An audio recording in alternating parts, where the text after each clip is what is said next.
Bonjour les experts, votre mission aujourd'hui est d'expliquer la synergie de votre unité d'intervention pour co-créer le futur, réinventer l'entreprise et croître de façon exponentielle. Vous possédez un savoir-faire que personne n'imagine sur la transformation digitale, l'intelligence artificielle et la pédagogie de l'évolution n'ont pas de secret pour vous. La question aujourd'hui n'est plus dans la définition qu'est-ce que la transformation digitale. Il y a eu en fait un survey, une enquête qui a été faite auprès des grandes entreprises françaises, auprès d'employés qui en fait, à la grande surprise, pour 80%, savent ce qu'est la transformation digitale, mais par contre ne voient pas dans leur entreprise des faits sur cette transformation. Nous, J-du-mot, nous sommes donc concrets, nous ne sommes plus dans l'explication, nous sommes dans la manière de mettre en œuvre la transformation digitale. Alors, il y a un problème de tempo aussi, puisque en fait, on voit un phénomène d'accélération sur le marché, les acteurs y vont, mais comment y aller? Alors nous, on a des convictions, on pense que ça repose sur des piliers très importants. Il y a le pilier justement du capital humain, c'est-à-dire comprendre comment les organisations vont être impactées d'un point de vue humain, c'est-à-dire comment les acteurs vont changer leur manière d'opérer avec leurs clients, leurs partenaires, leurs fournisseurs et reconsidérer finalement leur rôle dans les organisations, être leader, acteur du changement et entrepreneur finalement dans leur métier. Point numéro 2, pilier numéro 2, finalement, c'est le cœur opérationnel et l'expérience client. C'est de dire, eh bien, on va regarder de bout en bout cette chaîne de valeur et puis reconsidérer finalement comment casser les barrières qui aujourd'hui deviennent, je dirais, virtuelles dans ce monde digital et donc qui permettent de connecter directement les acteurs les uns avec les autres. Donc, reconsidérer cette chaîne opérationnelle. Et troisième pilier, finalement, c'est le pilier de l'innovation, de la créativité et, je dirais, de la technologie et comment, finalement, la technologie au service des opérations permet d'atteindre l'excellence. Et là, peut-être, sur le volet de la technologie, je dirais que Walid a un certain quelque chose à dire. Voilà.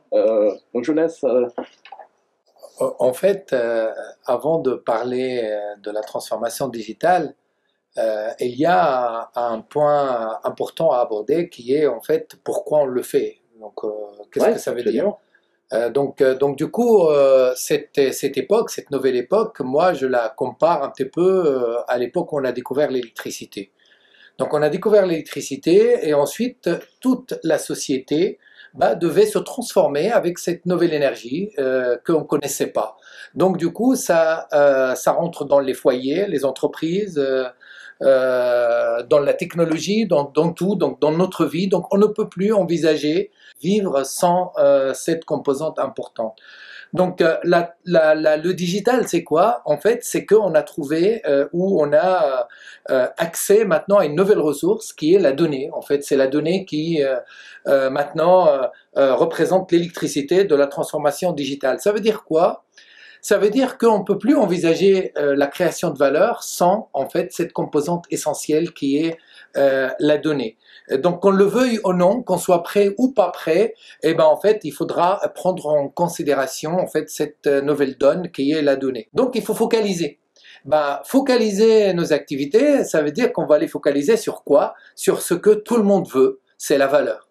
D'accord? En fait, c'est la valeur. Et en fait, pour créer cette valeur ou anticiper la création de valeur dans un monde inconnu, la meilleure façon de faire, c'est de la créer, cette valeur. Et pour pouvoir la créer, il faudra la définir. Donc du coup, moi, humblement, je ne peux pas résoudre tous les problèmes dans ce monde nouveau, donc je me suis vraiment axé, où j'ai consacré pratiquement 20 ans de mon existence à créer l'outil, l'Arche de Noé, qui va en fait permettre de emmener le monde de là où il est vers ce monde digital pour en fait établir ou réconcilier le dialogue entre l'homme et la machine, d'où l'intelligence artificielle. Donc du coup, comment on peut associer cette machine à ce nouveau monde, car le monde devient hyper complexe et c'est carrément impossible de le traiter avec les méthodes et avec les technologies technologies en fait existantes. Donc du coup, d'où la création de ce logiciel, donc DEMS, la Data Excellence Management System, pour permettre la mise à disposition de cette intelligence à la disposition de l'homme et faire de la co-création entre les hommes et les machines. Toutes ces transformations-là impactent sur les individus. Si on reprend les différentes périodes de l'histoire, notamment la Renaissance, avec l'arrivée de l'imprimerie, ça impactait sur les lois, ça impactait sur les organisations, ça impactait sur le commerce, ça impactait sur la science. Tout s'est transformé avec l'arrivée de l'imprimerie. Et aujourd'hui, ça va impacter sur la façon de penser, la façon de faire, les comportements, et la créativité est au cœur du système.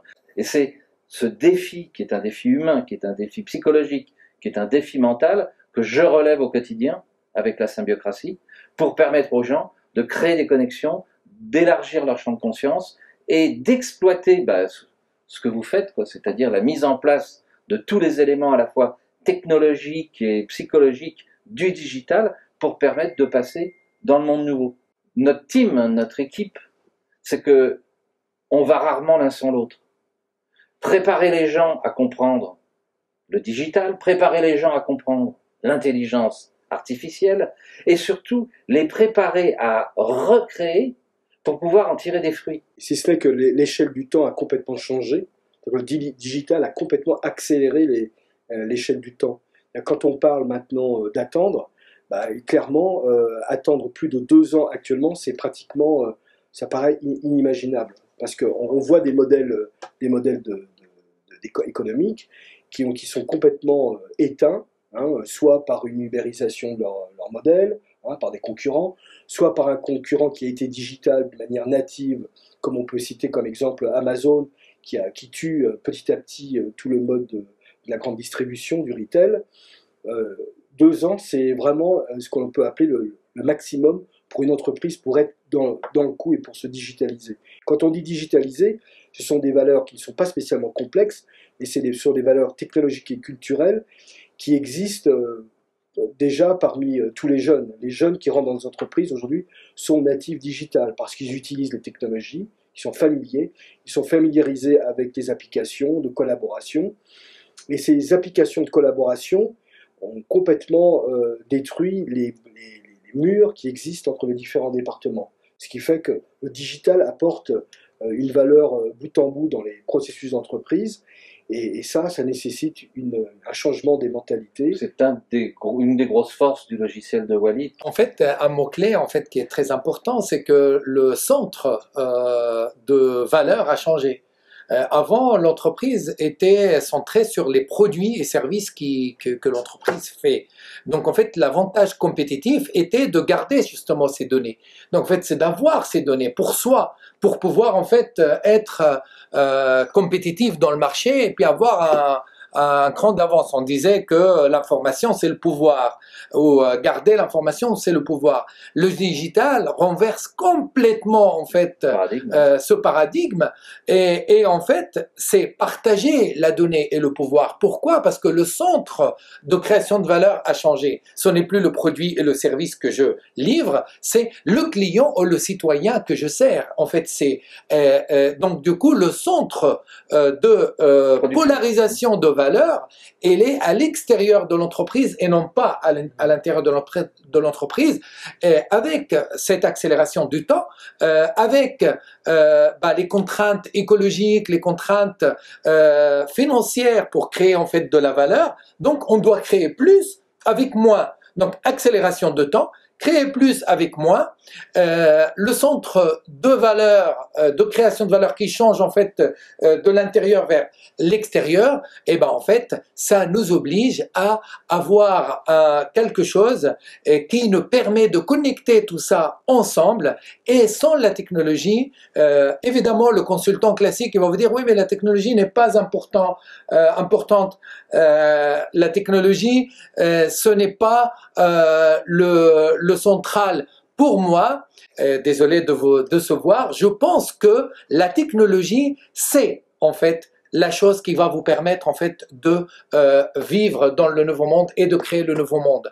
Évidemment, tout ce qui est autour de cette technologie. Donc, comme la technologie devient centrale, eh ben, il faudra des gens qui sont capables de comprendre, en fait, l'usage de cette technologie et des gens qui doivent faire le lien entre la technologie et le mental et l'homme, d'où, en fait, la symbiocratie, où, en fait, il faut débloquer le mental. En même temps, il faudra des gens pour pouvoir comprendre l'enjeu, pour pouvoir accompagner cette implémentation technologique. Parce que dire que je vais traverser l'Atlantique en 3 heures sans avion, c'est illusoire. Par contre, il vous faut les pilotes de l'avion et il faut en fait des gens qui puissent expliquer et enlever tous les freins, expliquer aux gens l'usage de cette technologie pour que quelqu'un puisse en fait monter dans un avion. Donc en fait, c'est pas évident. Le premier qui a monté dans un avion, c'est pas évident. Et c'est ça qui se passe en fait dans le monde de digital. Il faut démystifier le digital. Il faudra en fait comprendre une chose très importante, c'est que ce n'est pas un choix.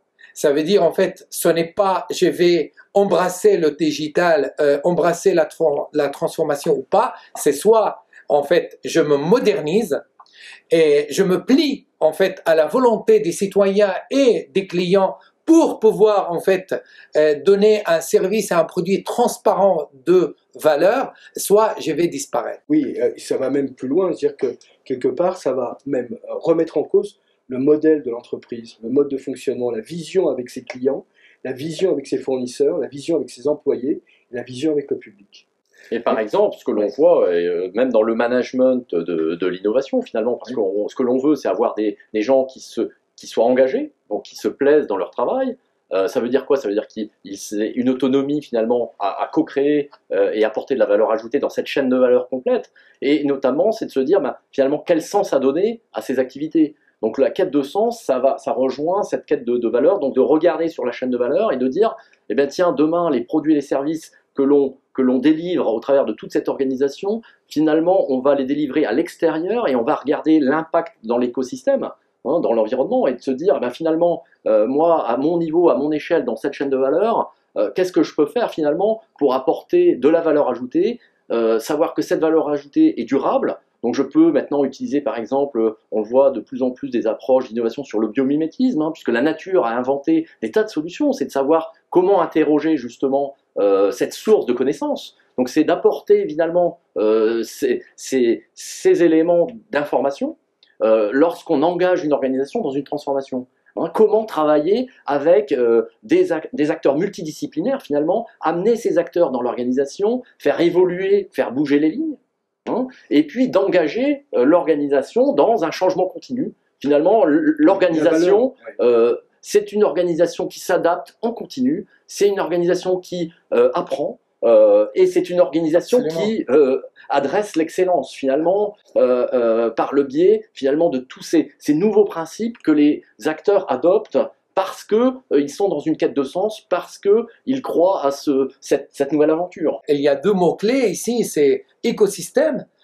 Donc en fait, créer la valeur, ce n'est plus en fait une activité, ce n'est plus un processus, ce n'est plus une activité linéaire, mais c'est un écosystème. Donc ça, c'est très très important, c'est de dire en fait, ce n'est plus, le métier n'est plus en fait indépendant. Donc ces silos en fait des métiers à l'intérieur de l'entreprise ou à l'extérieur de l'entreprise ne peuvent plus fonctionner de la même façon. Donc cette vision écosystème et systémique.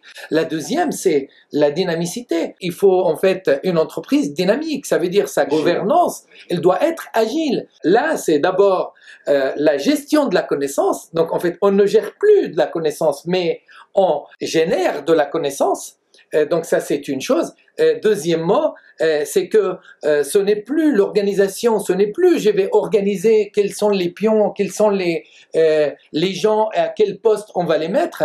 C'est en fait la chaîne de valeur ou l'écosystème ou la technologie qui doit en fait nous indiquer avec qui on doit travailler et pourquoi, pour pouvoir en fait créer de la valeur. Et tout ça, ça doit être totalement dynamique. D'où l'intérêt en fait de l'intelligence artificielle. Donc l'intelligence artificielle, il ne faut pas en avoir peur. C'est le coordinateur automatique, c'est le pilote automatique en fait de l'entreprise qui va permettre en fait de automatiser ce qui est automatisable pour qu'on puisse en fait focaliser sur les choses importantes. C'est le gros défi que nous avons à relever au niveau du mental des individus, c'est de leur apprendre à travailler avec les datas du futur et non pas les datas du passé. Ce changement de mentalité, ce changement de vision, ce changement de compréhension est fondamental.